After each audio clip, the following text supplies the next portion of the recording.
Chauffer, modeler et recommencer. John Moran souffle le verre depuis 26 ans. Tout récent vainqueur d'un concours diffusé sur Netflix, il travaille actuellement dans l'atelier du Mus Vert. L'Américain façonne aujourd'hui un oiseau symbolisant l'oubli de la cause palestinienne. C'est un matériau que j'ai utilisé une grande partie de ma vie. Chaque matériau a ses problèmes, mais le verre, c'est très sympa à travailler. Donc je préfère le verre au-dessus de tout. Pour John Moran, le soufflage de verre est avant tout une œuvre collective. Entre les fours et le découpage, sa complice et compagne Martha Berzak l'assiste à chaque étape. Vous ne pouvez pas faire grand-chose lorsque vous êtes seul. C'est possible, mais très difficile. On a besoin d'aide pour amener la canne ou reprendre de la chaleur. John Moran a une solide réputation d'artiste engagé. Rien d'étonnant donc de voir sa création contre la malbouffe en ouverture de la nouvelle exposition Trop-plein.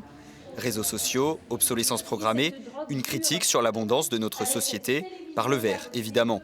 Il a fallu plusieurs mois à cet artiste japonais pour dénoncer la pollution plastique. Normalement, les filets de pêche servent pour attraper des poissons. Mais par exemple, maintenant, notre monde rencontre des problèmes avec le plastique qui consume notre planète. Donc j'ai mis en évidence cette face sombre.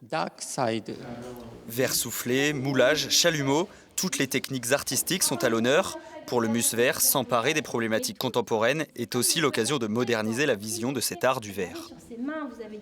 Ce qui est important pour nous et ce qui est vraiment le cœur de notre discours, c'est de montrer que le verre peut aujourd'hui porter des messages. Donc on n'est pas juste un musée du verre, on est un musée d'art contemporain qui utilise le verre pour transmettre des émotions. Au total, ce sont 20 artistes de 11 nationalités qui exposent des œuvres de toutes les tailles jusqu'en 2025.